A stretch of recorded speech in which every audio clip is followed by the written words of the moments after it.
for the first time, we have a crop duster in the race. You're going up against the best racers in the world. Well, he's gonna die.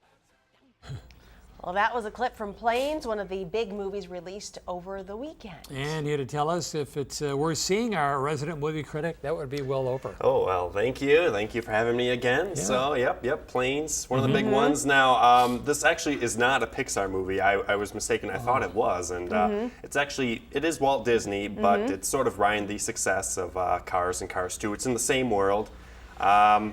I will say that Plane succeeds, and that's a lot of bright colors and action. It'll entertain little kids, but for everyone else, not so much. So there's Dusty Cropper. He's the orange plane there, voiced by Dane Cook. Wants nothing more than to compete in the biggest air race around the world, except that he's a crop duster. Can't really compete very well. And ironically, he's scared of heights as well. So the movie is very formulaic, really basic. Like I said, it'll entertain little kids. Everyone else, not so much.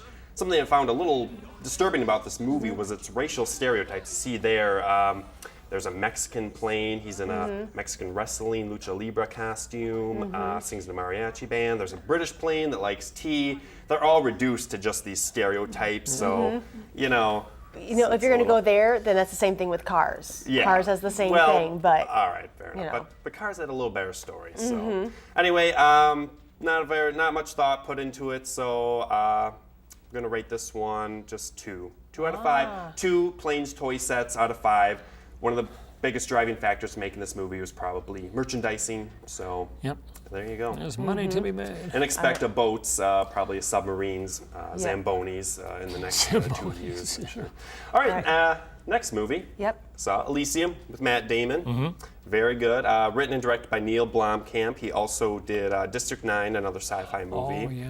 And so this one, Elysium is the name of this community up in space. It's sort of the structure you see there where all the rich elite live. Everyone else lives in poverty down on Earth.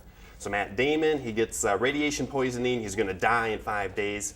This Elysium, they have a bunch of med bays that can heal anything. So he needs to travel to Elysium, heal himself, live.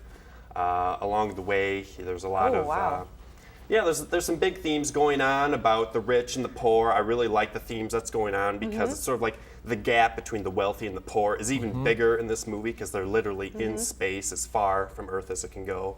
And then the ending has a very good emotional punch that I really like. So I really enjoyed this movie, and probably one of my favorites of the summer. Oh, no what kidding. did you give this one? I'm giving it 4.5 bald Matt Damons out of 5. Right. Matt Damon works the bald look, and he rocks it. So it was a good look for him. And was that Jodie Foster that I saw? Jodie Foster, Looked like yep. Jodie, She yeah. plays wow. she plays a bad person in this movie. So yeah. Wow. Okay. And so what are you going to be watching this weekend? This weekend, I'm going to see Jobs, Ashton Kutcher and the Steve Jobs biopic, and then Paranoia with Harrison Ford and Gary Oldman. I mean, look at Harrison's face right there. He's going Wow. bald, too. He's also rocking the bald look. So yeah. Bald is in. Bald is in. All right. Thank you. Yep. Thanks, Will.